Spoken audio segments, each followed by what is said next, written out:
Quiet your mind. Dim the lights. Someone out there is about to confess something they swore they'd take to the grave, and you're just here to listen. Welcome to One More Sin. Before we begin, tell me, where are you watching from? I want to know who's listening in the dark tonight. This is why I don't feel anything anymore. The funeral was 3 days ago, and I still haven't cried. My mother's casket was white.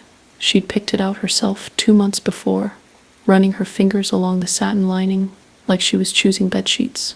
This one, she'd said, her voice steady despite the tubes in her nose. It's peaceful. I'd nodded and written down the item number, and when they lowered her into the ground, all I could think about was how the rain was ruining my new shoes.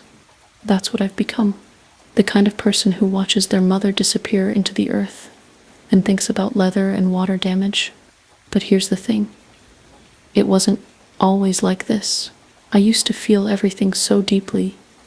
It physically hurt.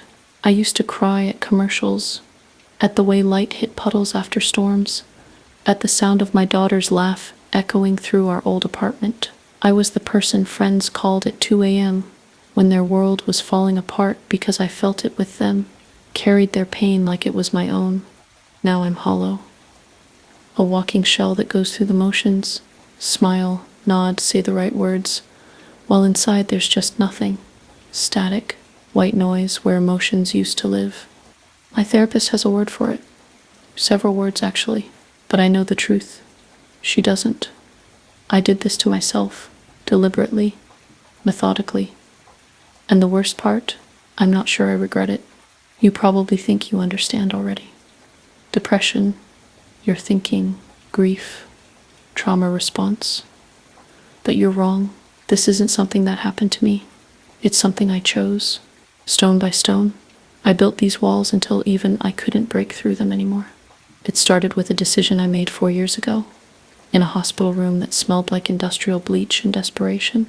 A decision that saved my life and killed everything that made me human. I should probably start there. With her, with what I did. With why I'm writing this now.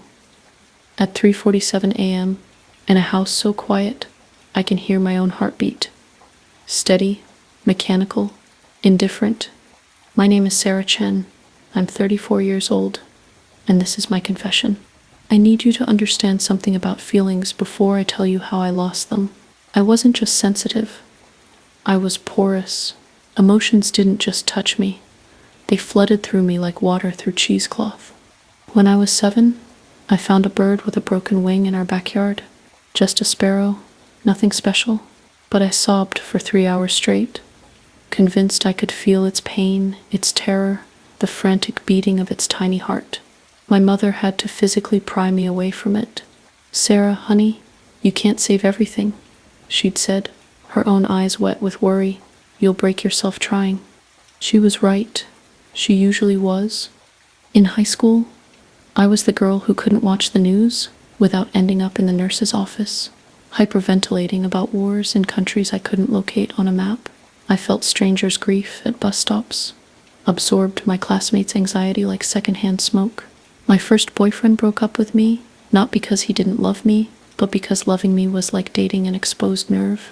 "You feel everything for everyone," he'd said, not unkindly.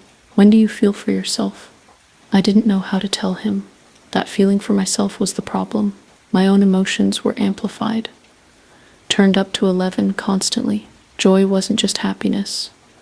It was euphoria that made my chest feel like it might explode. Sadness wasn't just tears. It was drowning, lungs full of grief, unable to surface. But God, when life was good, it was transcendent, like the day Emma was born, January 15th, 2018, 6:23 a.m., 7 pounds of perfect. When they placed her on my chest, still slick and screaming, the love that crashed through me was almost violent in its intensity. I looked at her scrunched face, her impossibly small fingers, and felt my heart rewrite its entire purpose. This, I thought, this is why I exist. Marcus was crying beside me, his hand shaking as he touched her head. "She's here," he kept saying. "She's really here. We tried for 3 years. 2 miscarriages, fertility treatments that drained our savings and our hope. But there she was, our miracle.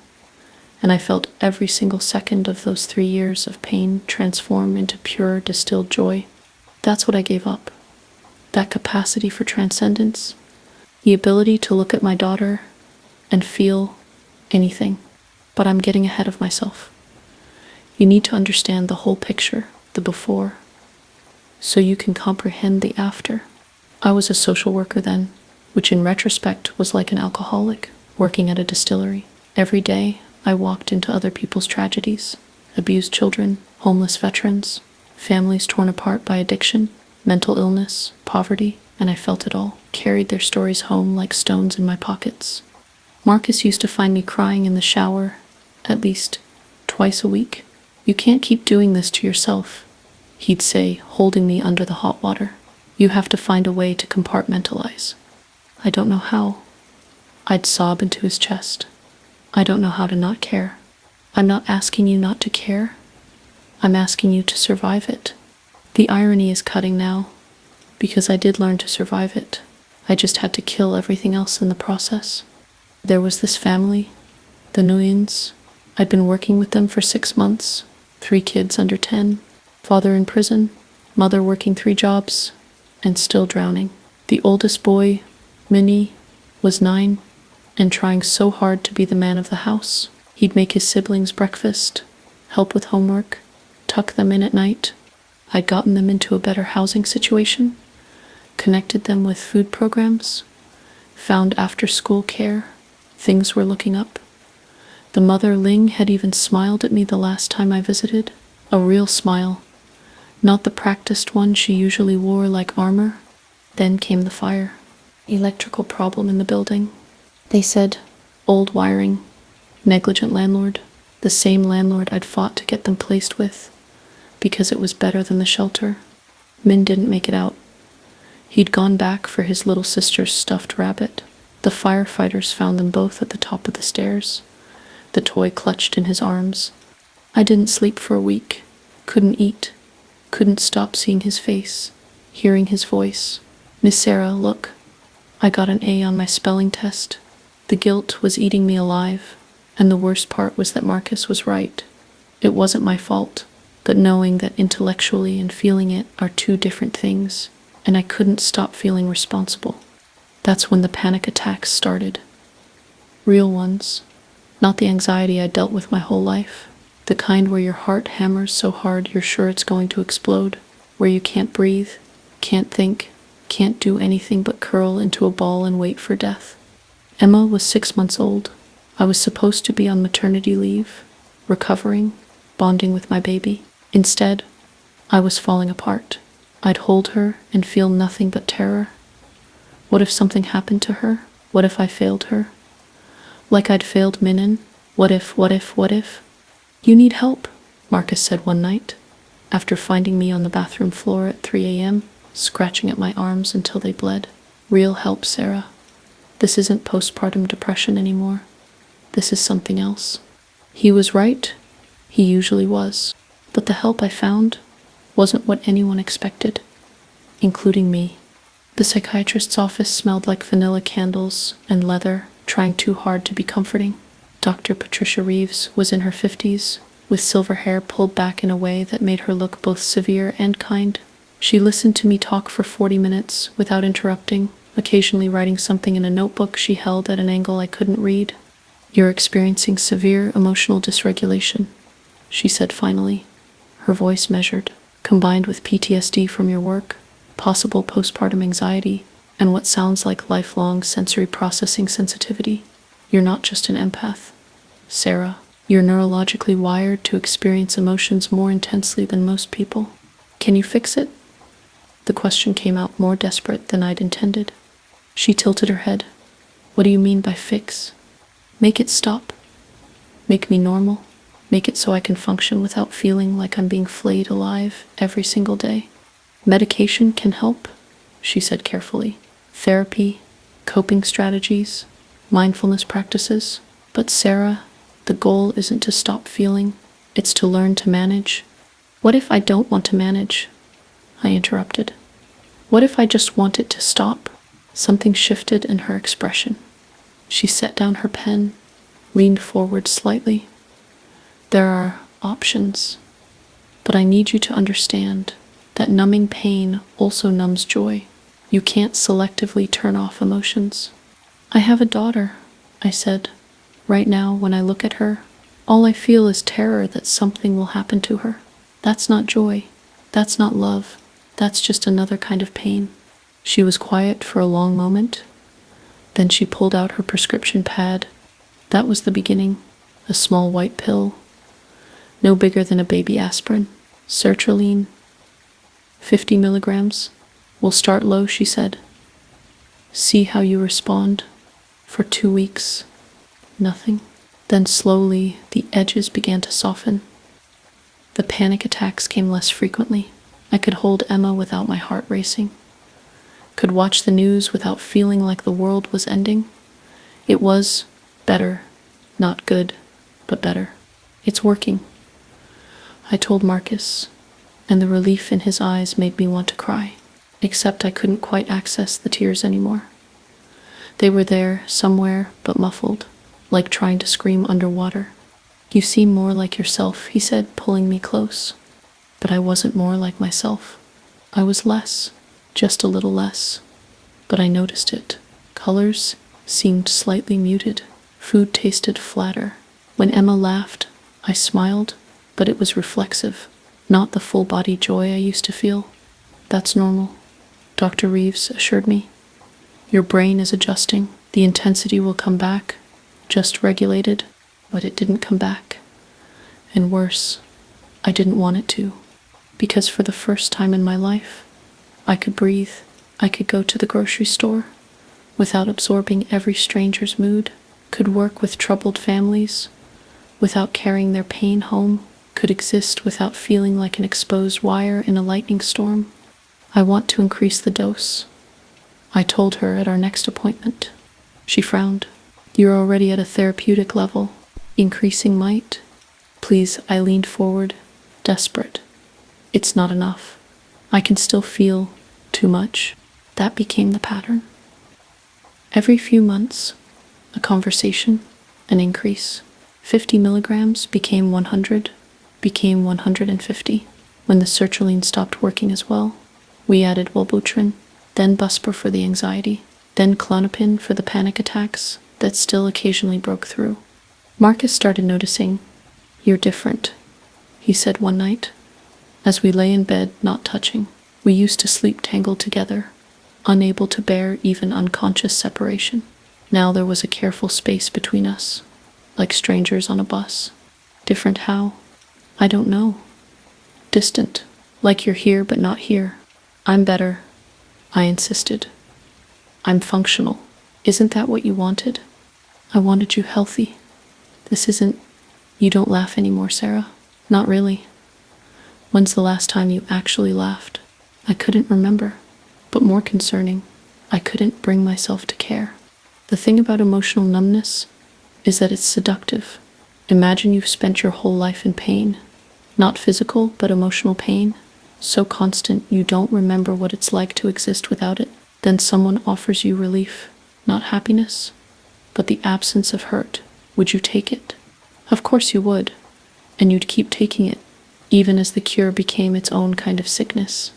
By Emma's first birthday, I was on 4 different medications. The girl who used to cry at commercials couldn't even cry at her daughter's milestone.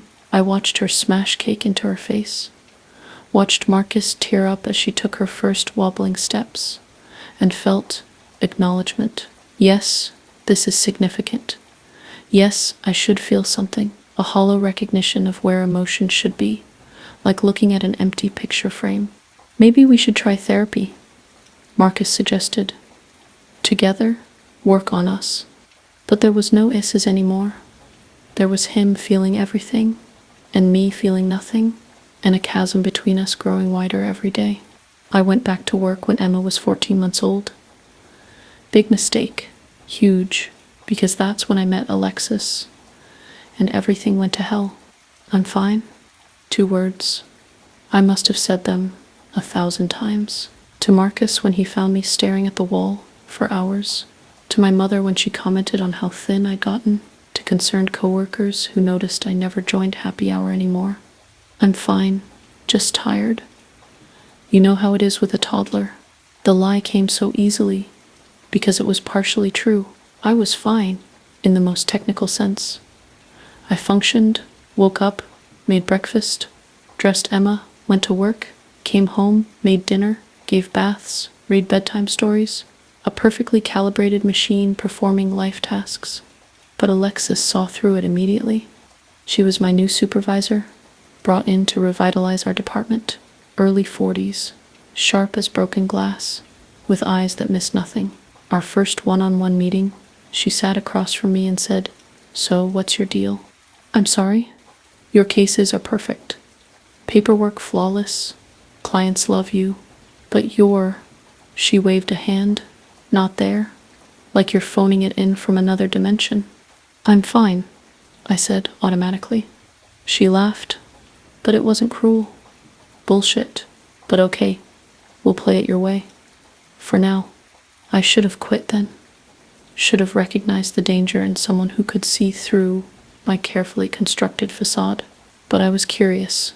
Maybe, or maybe some part of me, buried under all the medication, wanted to be seen. The truth about lying is that it's exhausting. Not the big lies. Those are easy. It's the small, constant performance that wears you down. Remembering to react appropriately, to smile when someone shares good news, to frown at sad stories, to laugh at jokes you don't find funny because you don't find anything funny anymore. With Emma, it was the hardest. Toddlers are emotional barometers. They sense everything. She'd bring me toys, babbling excitedly, and I'd match her energy like an actor reading lines. "Wow, a blue block. That's wonderful, baby." But she knew. Kids always know. She started preferring Marcus, reaching for him when she was hurt or scared or happy. And I let her, because what kind of comfort could I offer? What warmth could I provide when I was ice, all the way through? "Mama sad?" she asked one day. Tiny hand on my cheek. "No, baby. Mama's just tired." Another lie. I wasn't sad. Sad would have been something. Sad would have been progress. The medications weren't enough anymore. My body had adjusted, built tolerance. The numbness that had once been relief was now just existence. Not painful, but not peaceful either. Limbo. "We could try adjusting," Dr. Reeves suggested. But even she seemed uncertain now. Maybe add an SNRI. Or what? I pressed. "Sarah, you're already on multiple medications at high doses. At some point, we need to discuss whether this approach is actually helping you." "It is helping. I'm functional." Functional isn't the same as living. But I didn't want to live. Not the way I used to, feeling everything so intensely, it might kill me. This half-life was better, safer. Alexis started inviting me to lunch. I'd decline, citing work, but she was persistent, in a way that should have annoyed me, would have, if I could access annoyance. "Come on," she said one day, perching on my desk. 15 minutes? You have to eat anyway." So I went, sat across from her at a sandwich shop, and mechanically chewed while she talked. She had a way of filling silence that didn't require my participation, and I was grateful for that. "You know what your problem is?" she said one day. Apropos of nothing. I didn't know I had a problem. "You're trying to cure the wrong thing. You think feeling too much is the issue, but it's not. It's thinking you have to carry it all yourself." I stared at her. She didn't know about the medications, about my history, about any of it, but somehow she'd hit closer to the truth than any therapist. "I'm fine," I said again. There's that word. You know what FINE stands for, right? Fucked up, insecure, neurotic, and emotional. That's not, I know, but it should be. Because that's what people usually mean when they say they're fine. We started having lunch regularly. Not because I enjoyed it. I didn't enjoy anything. But because it was easier than fighting her persistence. She talked. I listened. Or at least, I appeared to listen.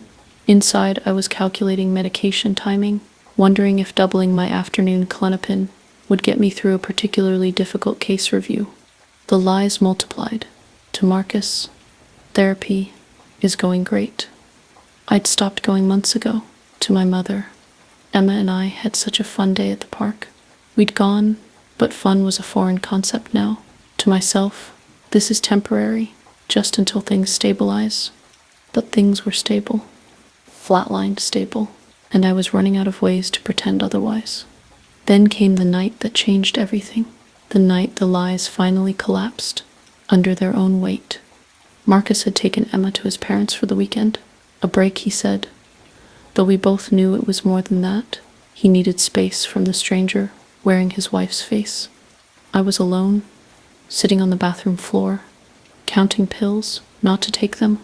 I wasn't suicidal. Death required wanting something, and I didn't want anything.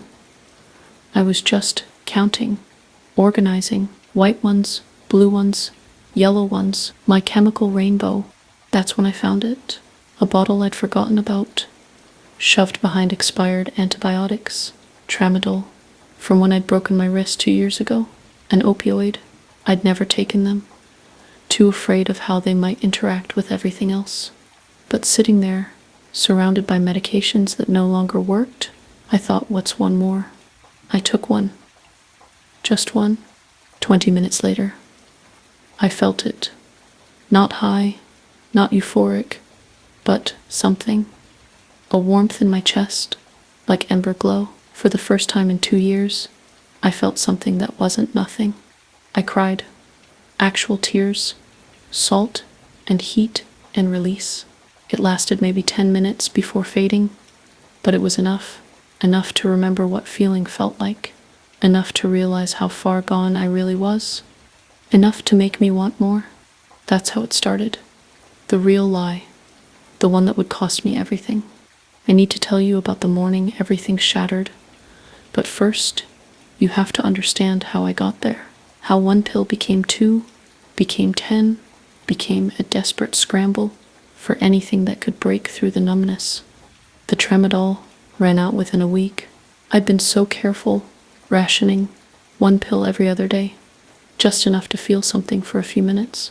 But tolerance builds fast when you're already on a cocktail of medications. What had given me 10 minutes of warmth soon barely registered. So I got creative, learned that certain combinations could potentiate effects, that taking Klonopin with the tramadol made the warmth last longer, that skipping my morning sertraline made the afternoon dose hit different. I became a chemist of my own consciousness, titrating doses, timing interactions, chasing those brief windows when the fog lifted. "You seem better," Marcus said one night. I'd actually laughed at something on TV. A real laugh, not the hollow performance I'd perfected. "Yeah," I said, leaning into him. "I think the medications are finally balanced." Another lie, but delivered with something that felt like hope, because for the first time in years, I could feel him next to me, his warmth, his presence, the love I'd been locked away from. It was muted, like looking at the sun through heavy curtains, but it was there. The problem with chasing feelings through chemistry is that you always need more. The windows of emotion got shorter, the doses higher. I started making excuses to Dr. Reeves, chronic pain from the old wrist break, migraines, anything that might get me what I needed. She was suspicious but careful. "Pain medication can be dangerous with your current regimen, Sarah." I know, I'm being careful. Careful. I was taking 3 times the prescribed dose of benzos, mixing them with opioids I'd gotten from a friend with chronic back pain, and washing it all down with wine because I'd read that alcohol could enhance certain effects. Careful like a bomb technician juggling lit dynamite. Alexis knew something was off. We were at lunch when I knocked over my water glass. My hands had been shaking all morning, withdrawal from skipping doses to make the evening one stronger. "You okay?" She reached over, steadying my hand. "Fine. Just tired." "Sarah." Her voice was gentle but firm. "I know we don't know each other well, but I'm worried about you. I should have confided in her. Should have admitted I was drowning, but the pills in my purse promised relief in 3 hours, and that was all I could focus on. The real problem started when my dealer, because that's what my friend had become, let's be honest, got arrested. Nothing to do with the pills. A DUI that violated his probation, but suddenly my supply was gone, and I was facing withdrawal from multiple substances while trying to maintain the facade of functionality. I tried to go back to just my prescribed medications, but it was like trying to breathe through a straw after years of open air. The numbness was absolute now, not the gentle muting I'd initially sought, but a complete severance from anything resembling human emotion. I looked at Emma and felt nothing, looked at Marcus and felt nothing, looked in the mirror and saw a stranger wearing my face. That's when I discovered the dark web. Turns out you can buy anything online if you know where to look. Oxycodone, fentanyl patches, Xanax bars that may or may not be what they claim. I told myself I was being smart about it. Testing strips, small doses, harm reduction. But harm reduction assumes you're trying to reduce harm, and I was courting it like a lover. The morning it all came crashing down was a Tuesday, October 15th, 2021. Emma was 3, chattering about preschool while I made her breakfast. I'd taken my morning cocktail, 2 Klonopin, 1 Oxy, half a sertraline, but something was wrong. The pills looked the same, but felt different. Pressed fakes, probably, cut with God knows what. My heart started racing, then slowing, then racing again. The kitchen tilted, Emma's voice echoing like she was speaking from underwater. Mama? Mama, you fall down? I was on the floor. When had that happened? Emma's face swam above me, eyes wide with fear. I tried to speak, to reassure her, but my tongue was lead in my mouth. Daddy, she was screaming. Daddy, Mama, fall down. Marcus found me seizing on the kitchen floor, foam at my mouth, Emma sobbing in the corner.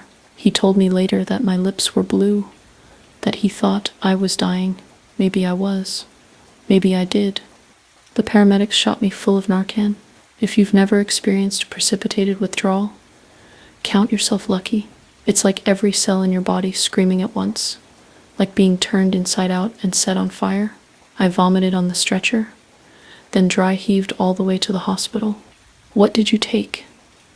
The ER doctor wasn't unkind, but she wasn't playing games either.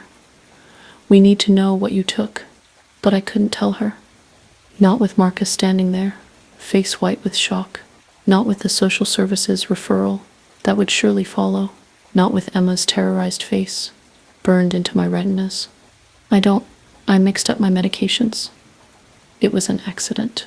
They ran tests, found levels of opioids that couldn't be explained by any prescription, found benzos at 3 times therapeutic dose, found evidence of systematic, sustained polysubstance abuse. You need help, the doctor said quietly, while Marcus was in the hall calling his mother. Real help. This wasn't an accident, and next time you might not be so lucky. Next time. Because there's always a next time with addiction, even when you're lying in a hospital bed, body screaming for the very substances that nearly killed you. You're already planning the next time. But I looked at Marcus when he came back in, saw the devastation on his face, and knew there wouldn't be a next time. Not because I was choosing recovery. I wasn't there yet, but because I'd finally crossed the line from hurting myself to hurting them. I need help, I whispered. He grabbed my hand so tight. It hurt, and I was grateful for the pain because at least I could feel it. We'll get through this, he said, together. But we wouldn't.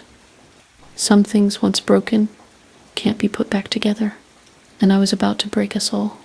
The rehabilitation center smelled like industrial disinfectant and despair. They'd transferred me directly from the hospital, a 72-hour hold that turned into a 30-day program that turned into the longest 3 months of my life. We need to detox you slowly, the intake psychiatrist explained. You're on multiple substances, at dangerous levels. Cold turkey could kill you. Death might have been easier than what followed.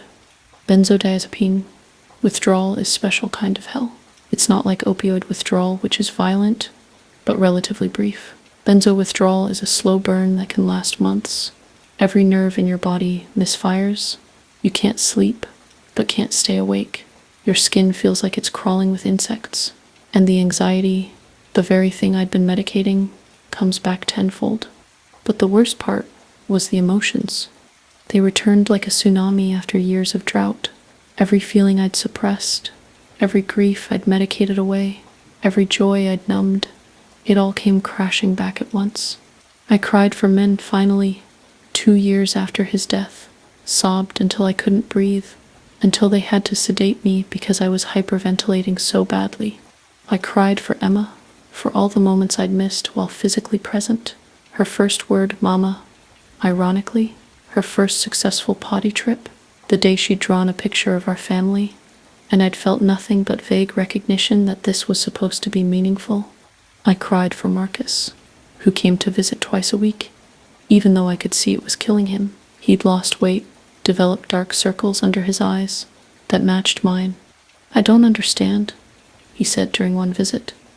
"Why didn't you tell me how bad it was?" "Because I didn't know," I said, and it was partly true. When you're in it, when the slide is gradual, you don't realize how far you've fallen until you hit bottom. The doctor said, "They said you could have died, that you were taking enough to kill someone twice your size."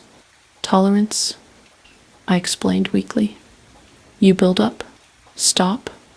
His voice was sharp. "Just stop. Do you know what Emma saw? Do you know what you put her through?" I did. The family therapy sessions had made that crystal clear. My 3-year-old daughter had watched her mother convulse on the kitchen floor, had thought I was dying, had been found by the paramedics trying to put her stuffed animals around me to make Mama feel better. She was in therapy now too, 3 years old and in therapy, because her mother had chosen numbness over feeling, had chosen pills over presence, had chosen the easy lie over the hard truth. "I'm sorry," I said, the words pathetically inadequate. "I know." He looked exhausted. "But sorry doesn't fix this, Sarah. I don't know how to trust you again. I don't know how to leave Emma alone with you again." That's when I knew my marriage was over. Not when he said it. We limped along for another year, but in that moment, seeing the break in his eyes, my mother was worse. She came once, sat across from me in the visiting room, and just stared. My mother, who'd warned me about breaking myself trying to save everything, who'd watched me spiral and believed my lies about being fine. "I failed you," she said finally. "Mom, no. I knew something was wrong. A mother knows, but you were so convincing. And I wanted to believe." She pulled out a tissue, dabbed at her eyes. "Your father had problems with pills. Did you know that? After his back surgery, I should have seen the signs. Another generation, another addiction, the family inheritance nobody talks about." Work was surprisingly understanding. Addiction is occupational hazard in social services. They held my position, offered support, promised a fresh start when I was ready, but I knew I'd never go back. How could I help other families when I destroyed my own? The days in rehab blurred together. Group therapy, where we shared our deepest shames. Individual sessions, where I tried to untangle how I'd gone from wanting to feel less to feeling nothing at all. Art therapy, music therapy, equine therapy. Yes, horses don't ask. Slowly, painfully, learning to exist in my own skin again.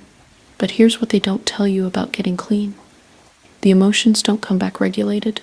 They come back raw, intense, overwhelming, exactly the way they were before. The sensitivity that had driven me to medicate in the first place was still there, waiting. It's like learning to walk again. My counselor explained. You've been using chemical crutches for so long, your emotional muscles have atrophied. It takes time to rebuild. Time I wasn't sure I had. Marcus had filed for separation while I was still inpatient, not divorce. He wasn't cruel, but legal separation, with temporary full custody of Emma. I could see her during supervised visits once I was released, stable and had clean drug tests for 90 days. 90 days. 3 months of proving I could be trusted with my own daughter. I counted days, like prayer beads. 30 days clean. 60. 90. Each supervised visit with Emma was torture and gift combined. She was tentative around me now, clinging to whoever brought her, usually Marcus's mother, because Marcus couldn't bear to see me yet. "Hi, baby girl," I'd say, and she'd whisper "Hi, Mama" back, but wouldn't come close until the visit was nearly over. The supervision officer would take notes. Appropriate interaction. No signs of impairment. Child warming up gradually. Warming up to her own mother. The words cut deeper than any withdrawal symptom, but slowly, visit by visit, she came back to me, started bringing toys to show me, started laughing again, started asking when I was coming home. "Soon, baby. Mama's getting better." Another lie? Maybe, because better is relative, and while I was clean, I wasn't healed, might never be. The emotions were still too intense, too overwhelming. Every day was a battle, not to numb them, not to reach for the chemical solution that had nearly killed me. And underneath it all, a terrible truth. Part of me missed it. Missed the numbness, missed the simplicity of feeling nothing at all. After rehab, I moved into a halfway house. 12 women, all fighting our own demons, sharing a ramshackle Victorian that had seen better decades. My roommate was Beth, a former nurse who'd lost her license after stealing fentanyl from the cancer ward. She understood the medical side of addiction, the way it rewires your brain until the cure becomes the disease. "The feelings come back wrong at first," she told me one night. "Both of us sleepless at 3 a.m., like a broken bone that healed crooked. You have to re-break it to set it right." But I didn't want to break again. I was held together with therapy and meetings, and the desperate hope of getting Emma back. Breaking wasn't an option. So I ran, not physically. I had nowhere to go, but mentally, emotionally, I found new ways to escape the intensity of feeling. First, it was exercise. Running until my lungs burned, until the physical pain drowned out the emotional noise. The halfway house was near a park, and I'd do loops until my legs gave out, chasing exhaustion like I'd once chased pills. Switching addictions? My sponsor warned. "You're just finding a new way to numb." She was right, but what was the alternative? Feel everything at full volume and risk relapse? I kept running. Then it was work. Not social work. I couldn't go back to that minefield, but the halfway house needed help with administrative tasks, and I threw myself into reorganizing their filing system with obsessive dedication. 12-hour days sorting papers, updating spreadsheets, anything that required focus but not feeling. Marcus brought Emma for visits at the halfway house. The supervised visits had graduated to unsupervised, but he still wouldn't leave her overnight. Fair enough. I'd earned that distrust. "Mama, why you live here?" Emma asked one Saturday, looking around the common room with its mismatched furniture and motivational posters. "It's just temporary, baby. Until Mama finds a new place. Why can't you come home?" I looked at Marcus, but his face was stone. We'd had this conversation. Home wasn't an option. Too many memories. Too many pills hidden in places I might have forgotten. Too much broken trust. "Sometimes people need space to get better," I said carefully. She seemed to accept this with the fluid logic of childhood, but I saw her watching me, cataloging differences. The way my hands shook, slightly post-acute withdrawal, the doctor said, could last a year. The way I startled at sudden noises, the way I sometimes stared at nothing, fighting the urge to reach for medications that were no longer there. The running took new forms. I discovered that if I stayed busy enough, scheduled every minute, I could outpace the worst of the feelings. 5 a.m. wake up, 5:30 run, 7 a.m. breakfast, 8 a.m. meeting, 9 a.m. work. Structure became my new drug, rigidity my salvation. "You're white-knuckling it," Beth observed. "That's not recovery. That's just controlled falling." But I was terrified of what would happen if I stopped falling. The emotions were still too big, too much. In group therapy, I'd watch other addicts cry through their shares, achieving the catharsis that was supposed to heal us. But when I tried to access my own pain, It was like staring at the sun, too bright, too burning. I'd shut down, go numb naturally now.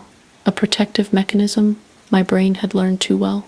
I think I broke something, I told my therapist. When I was using, like I permanently damaged my ability to feel normally. Trauma does that, she said. Not just the trauma of addiction, but what led to it. You've been trying to escape your sensitivity your whole life.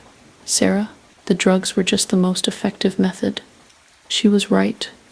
Even before the pills, I'd found ways to run perfectionism, people-pleasing, pouring myself into others' problems to avoid my own. The addiction was just the logical endpoint of a lifetime of escape attempts. Marcus filed for divorce on a Tuesday. I knew it was coming. We'd been separated over a year, and the marriage counseling had only highlighted how much damage I'd done. But seeing the papers still felt like a physical blow. "I'll always love who you were," he said when he dropped them off. "But I can't wait for her to come back. I need to move on. Emma needs stability." Who I was? Past tense, as if that version of me had died on the kitchen floor that morning, and what came back was something else entirely. I signed the papers in my halfway house room, Beth holding my hand as I ugly cried through the signatures. Joint custody, with Marcus having primary placement, supervised transitions for the first 6 months. Drug tests twice a week. It was fair, more than fair, but it felt like signing away the last piece of my old life. "Now you can stop running," Beth said gently. "There's nothing left to lose." But that wasn't true. There was still Emma, still the chance to be her mother. Even if I couldn't be Marcus's wife, still the possibility of building something new from the wreckage. So I kept running, moved out of the halfway house into a tiny studio apartment, got a job at a call center, mindless work that paid the bills without triggering emotional landmines, established a routine so rigid it would make military personnel jealous. The divorce was finalized on Emma's 4th birthday. I watched her blow out candles at Marcus's house. Our house, my brain still insisted, surrounded by friends I used to know, living a life I used to have. Marcus's new girlfriend, because of course there was one, helped serve cake, and I forced myself to smile, to be grateful they'd included me at all. "Make a wish, baby," I said, and Emma closed her eyes tight.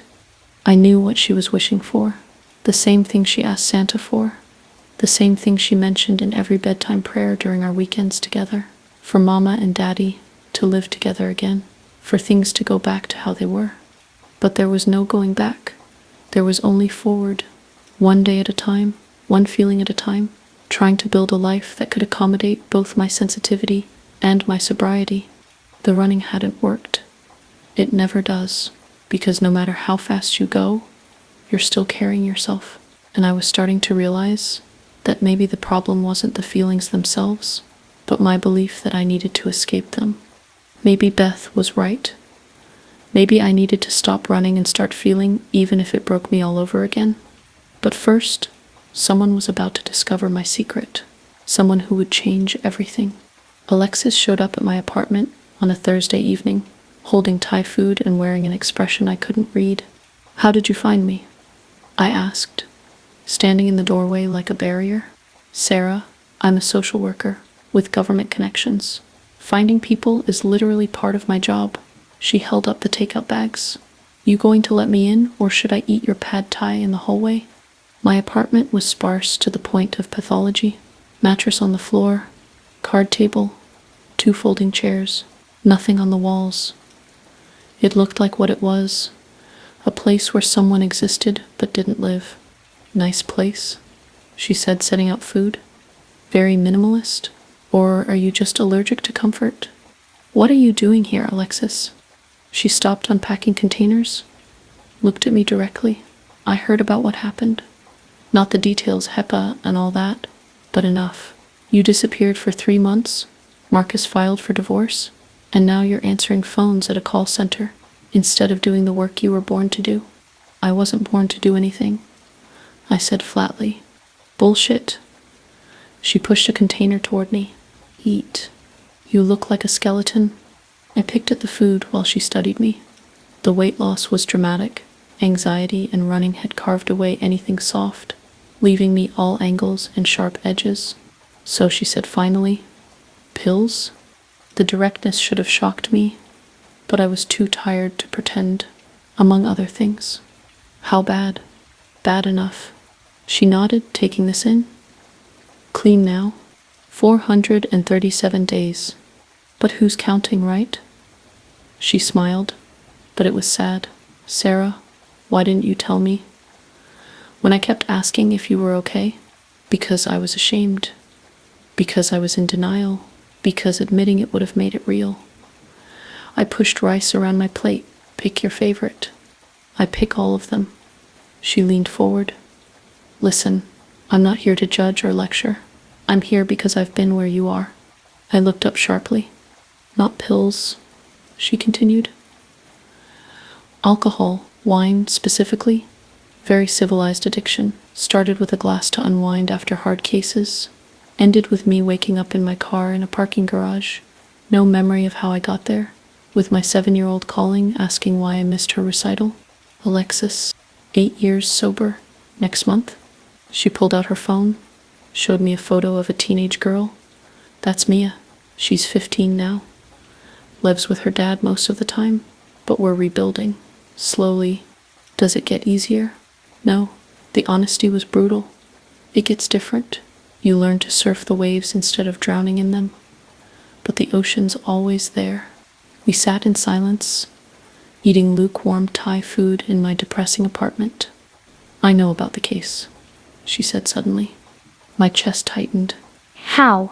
"I reviewed all the files when I took over, saw your notes, saw how hard you fought for that family, saw how it ended." She reached across the table, took my hand.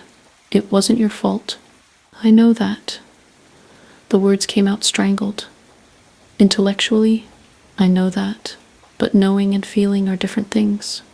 "Yeah, they are." She squeezed my hand. "Is that when it started? The pills?" "That's when it got worse.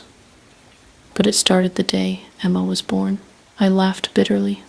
Supposed to be the happiest day of my life, and all I felt was terror, pure, paralyzing terror, that something would happen to her, that I'd fail her like I failed. "Like you think you failed Min." "Like I know I failed Min." "Sarah," her voice was firm, "you didn't fail him. The system failed him. The landlord failed him. The fire department's response time failed him. But you got him out of a shelter. You got his family stable. You gave him 6 months of safety and happiness he wouldn't have had otherwise. 6 months." Tears I didn't know I had left started falling. He was 9 years old, and all I could give him was 6 months. 6 months where he felt loved, where he got to be a kid instead of a tiny adult, where someone gave a damn. She moved to my side of the table, pulled me into a hug. "That's not failure, Sarah. That's love. And love hurts sometimes." I sobbed into her shoulder. 437 days of rigid control finally cracking. She held me while I cried for Min, for Emma, for Marcus, for the person I used to be before I decided feeling was too dangerous. "This is why you numbed yourself," she said when I finally quieted. "Not because you felt too much, but because you cared too much. You took on everyone's pain as your personal responsibility." "Isn't that what we're supposed to do? Care? Care? Yes. Carry? No. Eh?" She pulled back, looked at me intently. "There's a difference between empathy and emotional martyrdom. You've been crucifying yourself on other people's crosses." The truth of it hit like a physical blow. Every client, every family, every tragedy, I'd absorbed them all, made their pain mine, then hated myself for not being able to fix what was never mine to fix. "So what do I do?" I asked. "How do I care without carrying?" "You learn boundaries. You get back to therapy, real therapy, not just maintenance. You forgive yourself for being human. You started gathering trash, and you come back to work." "What?" "I kept your position open. Technically, you're on extended medical leave. Your job is waiting whenever you're ready." "Alexis, I can't. Not today. Not tomorrow. But eventually, yeah, you can. Because here's the thing, you're one of the best social workers I've ever met. You just need to learn how to do it without destroying yourself. And if I can't, then we'll figure that out too.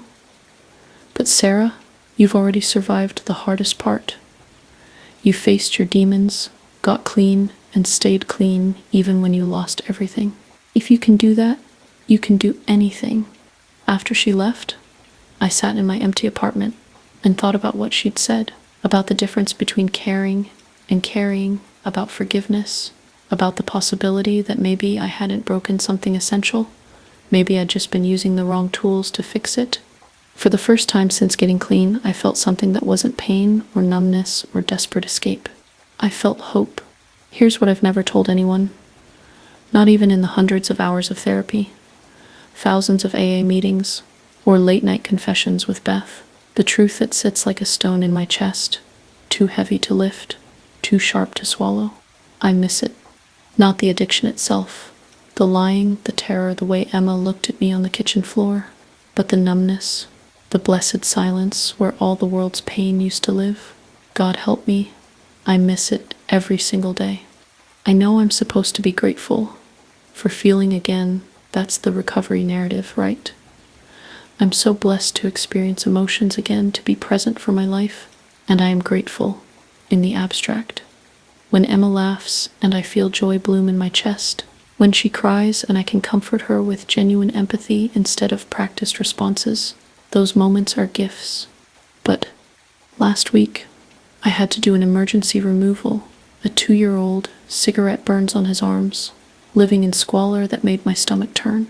The foster mother who took him was kind, experienced, but he screamed for his mama the entire handoff, screamed until his voice went hoarse, then whispered it, "Mama, want mama."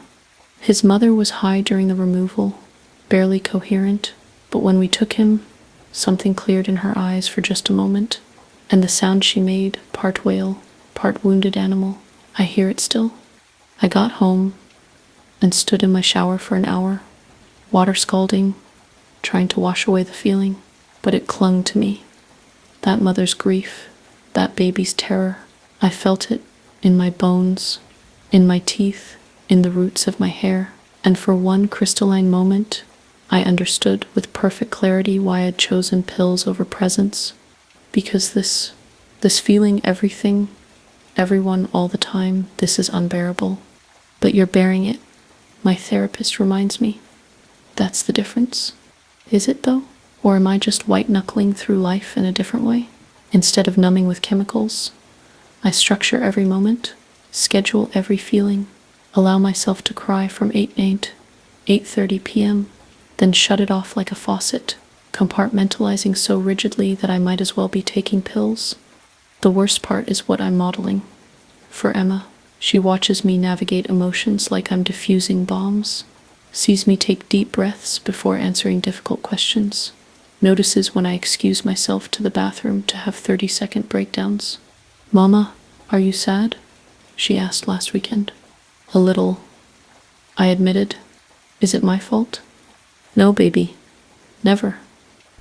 Mama just feels things really big sometimes. Like when I skinned my knee and cried for a whole hour. Exactly like that." She nodded sagely. Feelings are hard. 4 years old, and already learning that feelings are something to manage, to survive. What kind of legacy is that? But here's the deeper truth, the one that wakes me at 3 a.m. I'm terrified it's not over, that one day the pain will be too much, the feelings too intense, and I'll make that choice again, not the same way. I'm too smart for that now, too aware, but there are so many ways to numb, so many socially acceptable escapes. I catch myself sometimes, eyeing my running shoes like old friends, calculating how many miles it would take to achieve emptiness, or at work, volunteering for double shifts, triple shifts, anything to stay busy enough that feelings can't catch up. Switching seats on the Titanic, Beth calls it. Different deck, same sinking ship. She's in grad school now, becoming an addiction counselor, uses her experience like a weapon against the disease. But me, I'm still just trying to survive each day without drowning. Marcus is getting married next month, Asked if I'd be okay with Emma being in the wedding. Of course I said yes. What else could I say? But the thought of watching my daughter serve as flower girl at her father's wedding to another woman, it's like swallowing glass. It's good, everyone says. Stability for Emma, moving forward. And they're right. Marcus deserves happiness, deserves someone who won't disappear into pill bottles, someone who can feel joy without fearing it, sadness without drowning in it, someone whole. But knowing that doesn't make it hurt less. And the hurt, God, the hurt is so big sometimes I can't breathe around it. This is what I never told anyone. There are moments when I think it would have been better if the overdose had worked. Not because I want to die. I don't. But because then Emma would have a story. My mom died when I was 3. Clean, simple, tragic but understandable. Instead she has this a mother who loved her too much to stay present, who chose numbness over feeling, who broke something so fundamental that even fixing it looks like sickness. You're catastrophizing, my therapist says. Emma doesn't see you that way. But she will. One day she'll be old enough to understand what happened, to know that Mama loved her so much it hurt, and instead of bearing the hurt, Mama tried to stop feeling altogether. How do you forgive that? How do I forgive that? How do I forgive that? The truth is, I don't. I wake up every day and choose not to numb, not because I've healed, but because the consequences of numbing are worse than the pain of feeling. It's not recovery, it's harm reduction. It's not living, it's not dying. And maybe that's enough. Maybe that's all anyone really does. Choose the better worst option, one day at a time. But God, I miss the silence, the chemical peace, the ability to look at pain, mine, yours, the world's, and feel nothing at all. That's my confession. Not that I was an addict, not that I destroyed my family, but that given the choice between feeling nothing and feeling everything, part of me still whispers, nothing, choose nothing. I don't listen to that voice. Can't, won't, but it never stops whispering. Today marks 1,827 days, clean, 5 years. Emma is 8 now. All nubby knees and questions about everything. She's in my kitchen, mine, not Marcus's. Not the halfway houses, but mine, making what she calls surprise pancakes, regular pancakes with food coloring. Mama, do you want blue or green? She holds up bottles like a tiny mad scientist. Surprise me. She grins and I feel it. Joy, uncomplicated and clean. It doesn't last long, maybe 30 seconds before my brain starts its familiar spiral. What if she spills the hot batter? What if she burns herself? What if? But for those 30 seconds, I'm just a mother watching her daughter cook. Progress. I went back to social work 2 years ago, not Child Protective Services. I know my limits now. I work with elderly adults, helping them navigate services, maintain independence. Their pain is different, softer somehow. Loss and loneliness, instead of acute trauma. I can hold it without drowning.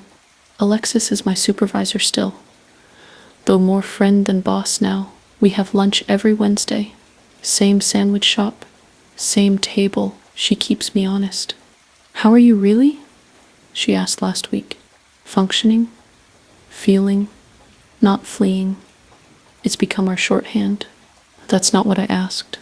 I considered lying, then remembered where that road leads. I'm struggling. Emma asked why she can't have sleepovers at my place yet, and I had to explain that the court says not until next year. She didn't understand why a judge gets to decide about her mom's house. What did you tell her? The truth, age-appropriate version. That I got very sick, made bad choices, and now there are rules to make sure everyone stays safe. How'd she take it? Asked if I was better now. I said I was working on it every day. I laughed, but it was hollow. She said that sounds tiring. Kid's not wrong. She wasn't. Recovery is exhausting, not the acute phase. That's its own hell. But the daily maintenance, meetings, therapy, medication management, ironic. Taking pills to manage the damage from taking pills. the constant vigilance against my own brain's desire to escape. But there are moments of grace, like when Marcus called last month, panic in his voice. Emma's sick, really sick. ER sick. I was there in 10 minutes, sat next to him in the waiting room, not touching but present. His new wife, Amanda, perfectly nice, treats Emma well, was out of town. It was just us, the way it used to be, except for all the ways it wasn't. Remember when she had croup? He said quietly. You sat in the bathroom with her for hours. All that steam. You brought us popsicles at 3 a.m. Red ones. Got dye all over the bathroom. We smiled at the memory, and for a moment, the chasm between us shrunk, not closed, never closed, but small enough to reach across.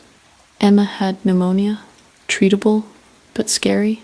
I stayed at the hospital while Marcus went home to get her things, held her hand, sang the songs she loved as a baby, felt the terror and love and fierce protectiveness without trying to escape it. Mama, she whispered, half asleep from medication. You smell like home. I cried then, quietly, carefully, because I am her home, even broken, even partial, even shared with another woman who tucks her in half the nights. The hardest part now isn't the feelings. I'm learning to surf those waves. As Alexis predicted, it's the guilt, the weight of what I stole from Emma, from Marcus, from myself. 3 years of her life when I was physically present, but emotionally absent. First words, first steps, first days of school. I was there for all of them, and none of them. Guilt is just another way to avoid the present. My therapist says it keeps you locked in the past instead of building the future. She's right, but knowing and feeling are still different things. I'm building, though, slowly, carefully, a life that accommodates both my sensitivity and my sobriety. I cry at commercials again. Not all of them, but enough. I laugh at Emma's jokes. Really laugh, not the hollow performance of before. I feel anger when it's warranted, sadness when it's appropriate, joy when it arrives. It's not the life I planned, the intact family, the successful career, the manageable emotions, but it's real, messy and painful and complicated and real. Mama, pancakes are ready. Emma calls. I made a rainbow stack. I go to the kitchen, see her beaming over a plate of multicolored pancakes. They're lopsided, probably undercooked in the middle, definitely too much food coloring. They're perfect. Beautiful, baby. Let's eat. We sit at my small table, in my small apartment, in my small but growing life. She chatters about school, friends, the book she's reading. I listen, really listen, feel the ordinary magic of a Sunday morning with my daughter. The voice is still there, the one that whispers about easier ways, chemical solutions, the seductive simplicity of numbness. It always will be. That's the truth of addiction. It doesn't end, just goes into remission. But other voices are louder now. Emma's laugh. Alexis's tough love. Marcus's cautious trust rebuilding grain by grain. My mother who calls every night to say she loves me, who's learned to say it without crying. And my own voice, getting stronger. The one that says, feel it, all of it, even when it hurts, especially when it hurts. Because the alternative, the nothing, the numbness, the chemical escape, that's not living. It's just slower dying. I need to ask you something, and I need you to be honest with yourself when you answer. Not to me. I'm just words on a screen, a stranger's confession in the dark, but to yourself, in that quiet place where we keep our hardest truths. If you felt everything, every pain, every joy, every fear, at 10 times the intensity of everyone around you, would you try to turn it down? If holding your newborn baby brought not just love but crushing terror, would you seek relief?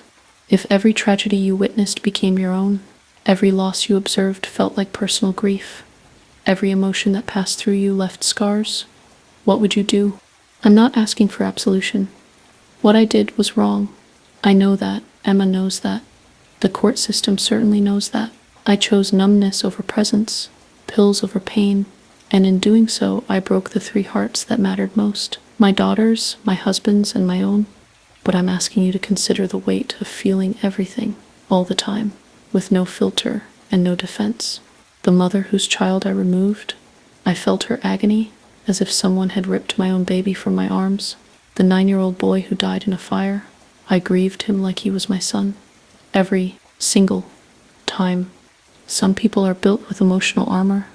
They can witness pain, acknowledge it, even help heal it without absorbing it into their bones. They're the lucky ones, the functional ones, the ones who don't end up on bathroom floors, counting pills like prayer beads. But some of us are born without skin, all nerve endings and raw reception. We don't just see pain, we inhabit it. Don't just feel joy, we drown in it.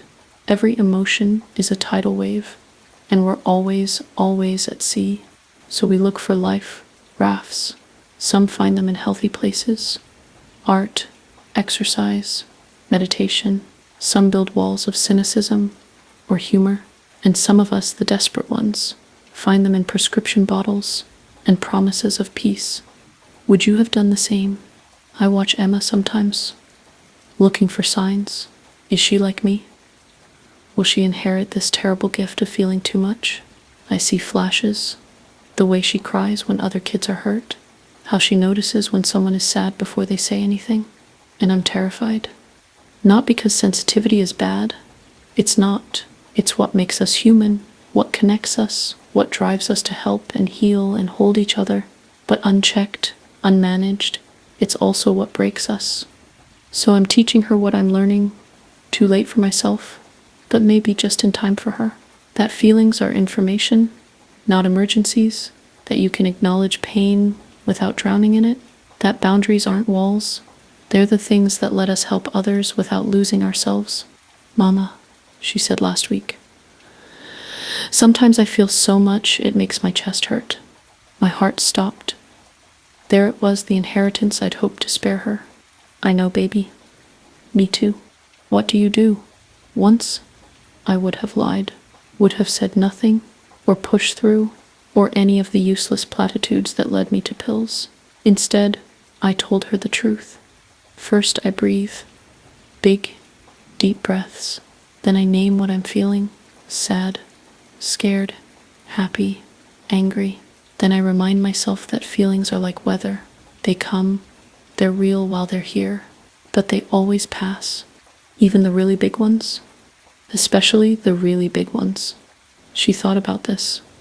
But what if they come back? Then we breathe again and name them again and wait for them to pass again, as many times as it takes. That sounds hard. It is hard, but it's better than the alternative.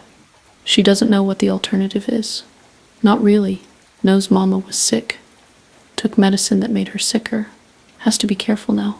But she doesn't know about the nothing, the numbness, the way I chose to stop feeling rather than learn to feel safely. Maybe one day I'll tell her the whole truth. When she's older, when she needs to know that someone else has felt too much and survived it, when she needs to know that the choice between feeling everything and feeling nothing is really no choice at all. Because here's what I've learned. 5 years and 1,827 days later, we're not meant to feel nothing. We're not meant to be numb. The pain, the joy, the terror, the love, they're all part of the package. You can't selective edit the human experience. Can't take only the good parts and leave the rest. I tried. God, how I tried, and it nearly killed me. So would you have done the same? Maybe, probably. The siren song of numbness is powerful when you're drowning in feeling, but would you do it again, knowing what I know now? That's the question that matters. Not what we've done, but what we do next. Whether we choose the hard path of feeling or the false peace of numbness. Whether we teach our children to armor up or open up. Whether we see sensitivity as curse or gift, or simply what it is, part of being human. I don't feel nothing anymore. Sometimes I wish I could, just for an hour, just for a break.